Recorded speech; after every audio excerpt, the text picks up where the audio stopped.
The bread of angels is what I learned. One of the most beautiful psalms I learned as a kid, the son of a Methodist preacher, but the vision of the psalm was flipped by this Puerto Rican poet, Martin Espada, the Pablo Neruda of the United States. You know, I learned as a child, and I can quote you the Bible going with a circuit rider, that man ate the bread of angels and God sent them food in abundance, and he stirred the wind from the heavens and helped Mid-American with our energy, and he drove south the wind with his might. There's always a lot of masculinity in that Bible. And Martin stunned me with this poem he wrote 20 years ago. Why don't you imagine the angels of bread instead? The angeli di pane. So I want to thank you very much for inviting me tonight, all of you, to bring me to this beautiful place in Des Moines. I live in Iowa City just for the past few years. I'm from Southern Illinois in the coal fields. Raised in the barrios of the out west. My father drug us in the 1960 Chevy, and then worked around the world. But tonight I arrived from Iowa City on the zero-emission high-speed train. It was fast, so quick, and the train is equipped with fuel cells, of course, that produce electricity, so a combination of hydrogen and oxygen, and it was so amazing I didn't even have time to drink my coffee. It was a process that left the steam as the only emissions. And I thought we were listening to Ed Fallon after all. And when Patty offered to pick me up at the train station, you know, and the train station I wanted to see because there was kinetic panels there that captured our energy and transformed it into electricity instead of a coal-fired electricity or whatever Mr. Buffett wants with Mid-American. And I said, no, Patty, I'm not going to do that. I want to take the green wave of the bike lanes and follow Ed because I want to ride my bike exactly like in Copenhagen where we have no traffic lights. And we stopped, of course, on the edible path. I couldn't get Ed off. It's part of this beautiful memorial to say there was this plaque right down by the Des Moines River that said, once upon a time in a dark age, we actually imported our food. 90% of our food is imported in Des Moines, but not anymore. And we followed the edible path all the way. And of course, he made me stop at the beautiful Solar Road, this memorial to the Saca Meskwaki on the river, because we all understand, as Octavio Paz told us from Mexico, that the spirits of the past, of the people, of the landscape, the river do not leave. They still breathe life in us. How beautiful to see these little children tonight. And to go swimming with them in the Des Moines River. You know, I don't know what you do, Carolyn, but I take my kids down and they say, Daddy, Daddy, you know, they call me Babbo, you know, in Italiano. They say, look, we made a sail just like the Meskwakis who used to have their sailboats on the rivers. And then we play a game, it's like we always do when we're in the water in the Des Moines River, and we say, what's that? And we say, oh, that's a freckled mad tom. And what's that? That's a spotted bass. And that, oh, that's an American eel going by. And that, oh, that's a red-eared sunfish. And oh, my little kid, he's not little anymore, he's 13 and taller than I am. He says, that's the paddlefish, Daddy. The shark of the river. Not all sharks are in City Hall. You see, it wasn't always this way. I know it's hard for you to believe, but once upon a time, we couldn't swim in the Des Moines River. You see, the town leaders said it would never happen. They said we can mitigate the flooding. We don't even need flood insurance. We figured it out. We can mitigate climate change. And in fact, we created the Department of Adaptation. But what do you call it when you're adapting to a failed system? That is failure. And it's failed leadership. And the rain came.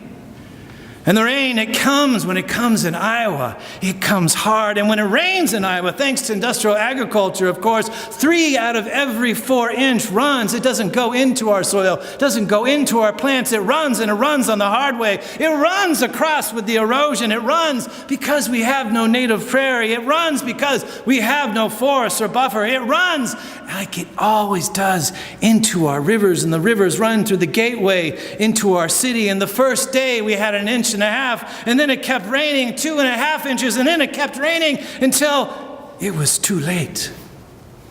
And the waters rose and flood our city. Nebi va masopa. The Meskwaki have been warning us about Nebi, water, that you must understand water. You must understand watersheds, that you must understand that the prairie is your gateway to the future.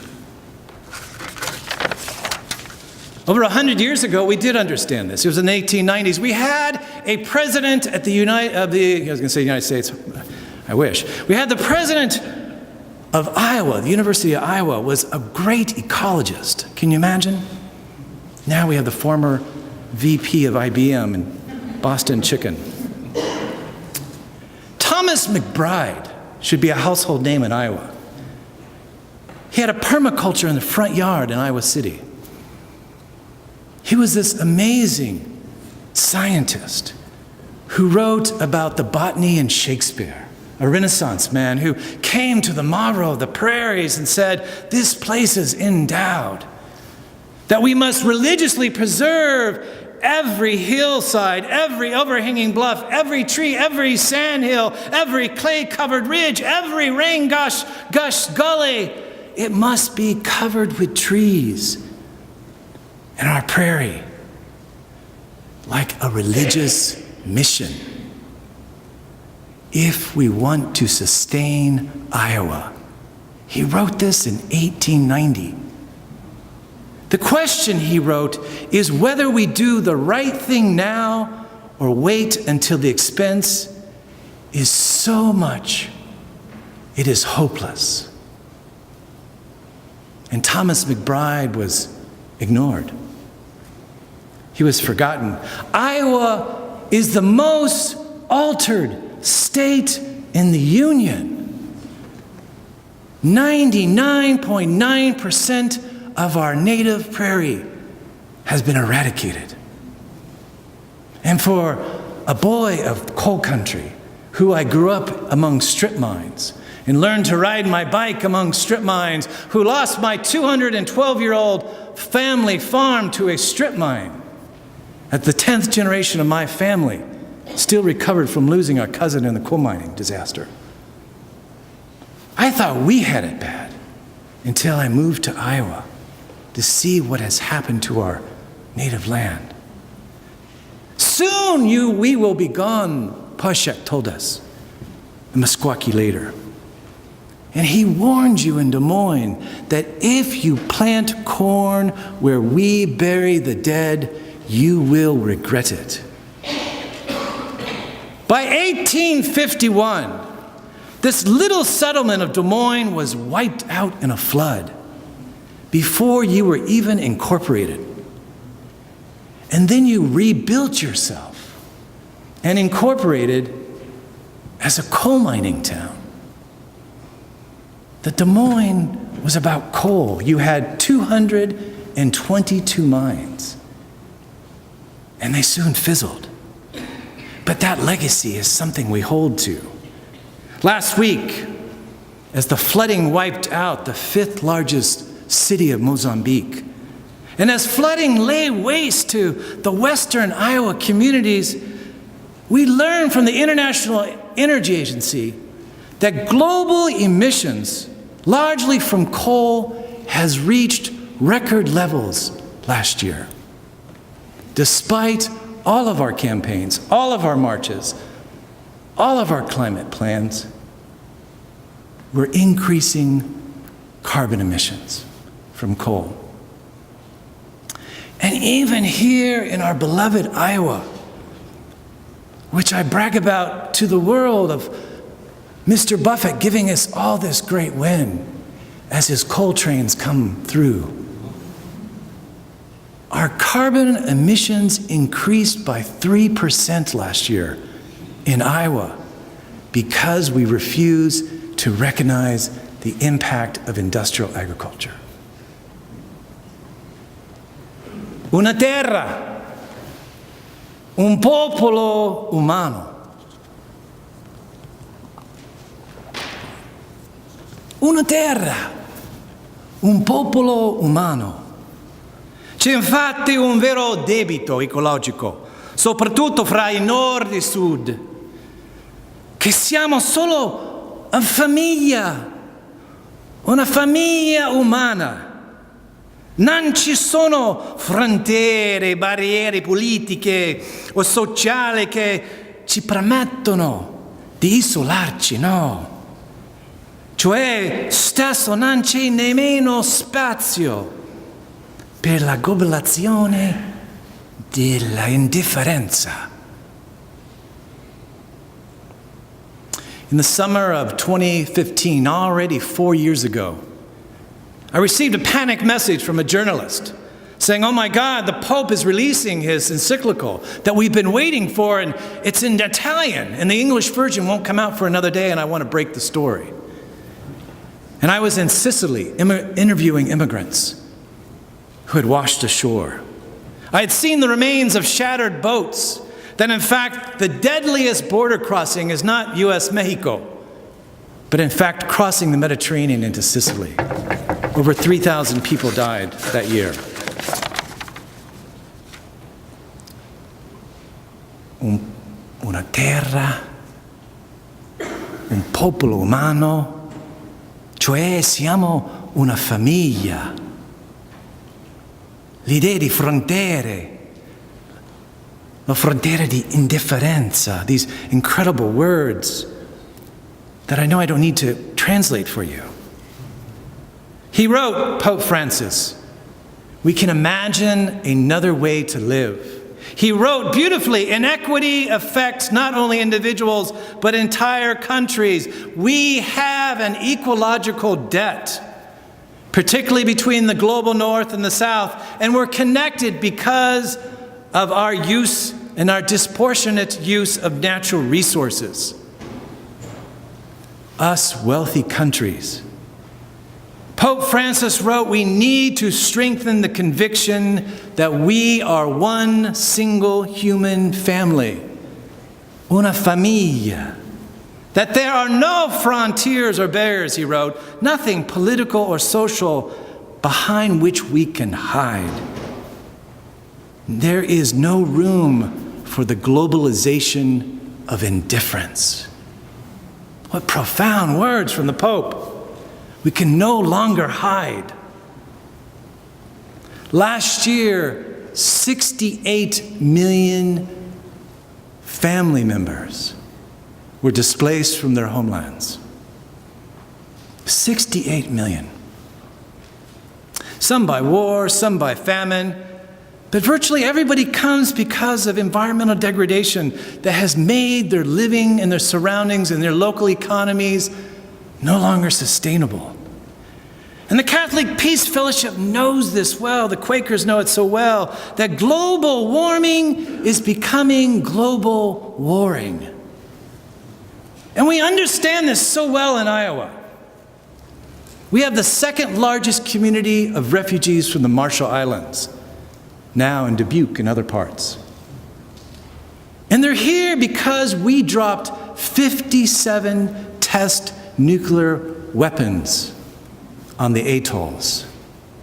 And that gave the residents of the Marshall Islands the right as reparations to immigrate to the United States. And they have come to Iowa because the rising seas has washed out their ability to cultivate and grow food. They are climate refugees.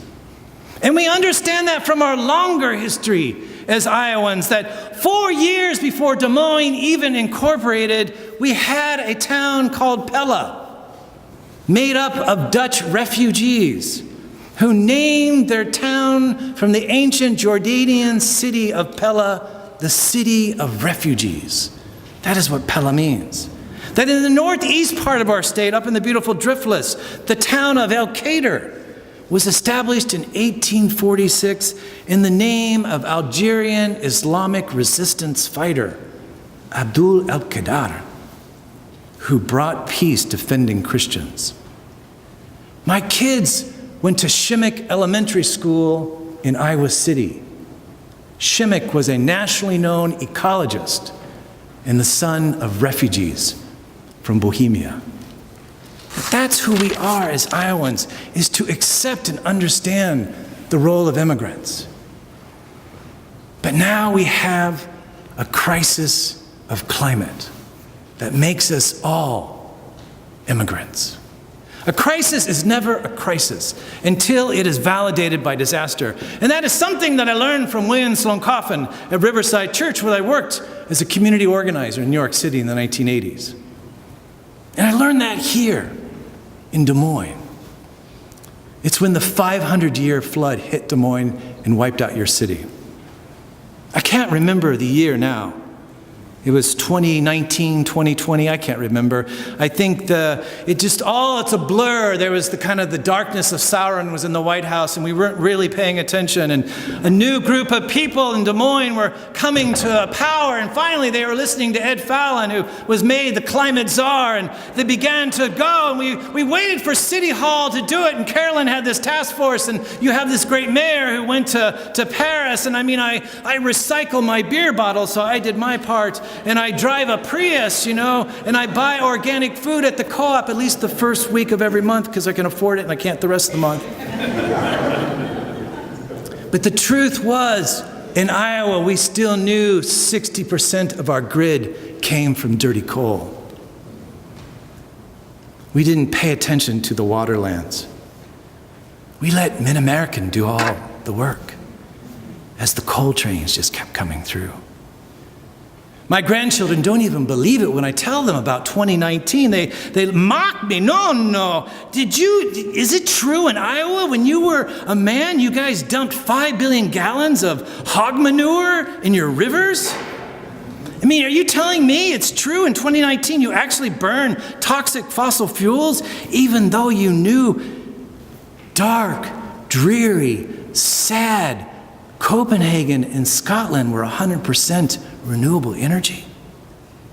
Is it true? No, you imported 92% of your food in the bread basket of America?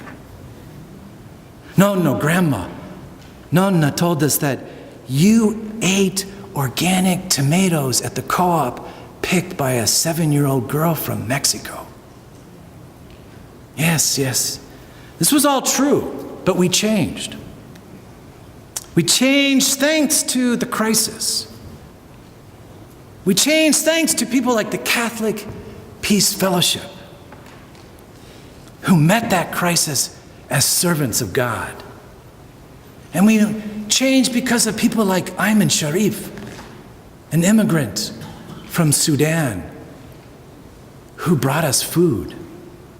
On the day of the flood, I'll never forget, in Des Moines, we didn't know what to do because, we bought our food at the grocery store, and if the rails and commerce were shut down, what are we supposed to do? And suddenly the food was gone. We never thought about it. My God, are you telling me the supermarket only has enough food for 3 days and then it's empty? And then suddenly we weren't sure what to do, and then people began to bring food from their community gardens. There was Ayman, of course, and then came Sonia, who brought it out from other communities I had never even met before. And we were crossing borders we never even seen before. And then Miriam Arlacon came and she said, "Hey, yo tiene que comer, hombre." And we began to make tamales that she had. We began to set a table, and I couldn't believe it. It was the Catholic Peace Fellowship working with so many other groups, and they set a table just like we had over here at the forum. And that table, one by one, began to grow. And Yaka Yal Anakel, Ayman shout out, Yak Nadal Akel.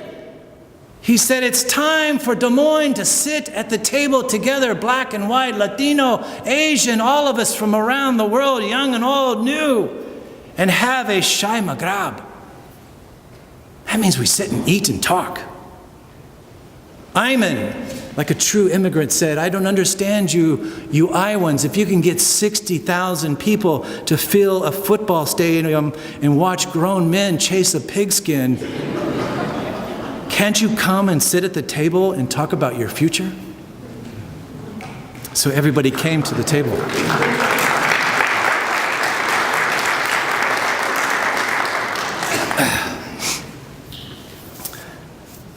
Tim Dwight is the only person who really appreciated that.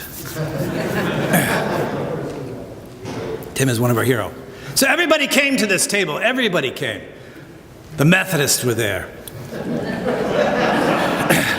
And even the Pentecostals came. And hippies came, and hipsters, and the rest of the people with our labels on each other. And we sat at this table, and the table began to grow, and people began to mix food, and the bread came, and the food trucks arrived with more tamales and tacos, and then it just began to grow and grow until suddenly the table crossed the river, and the table went on for 3 miles long. The Meskwaki were there.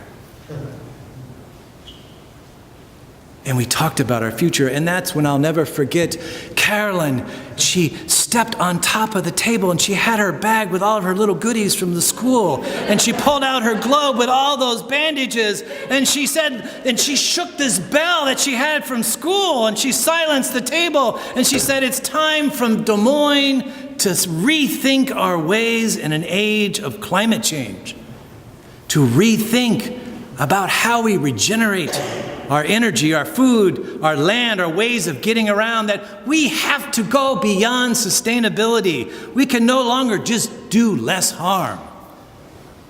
That we have to heal the damage and replenish the natural resources we use. We must become a regenerative city. We must imagine the angels of bread, una famiglia umana.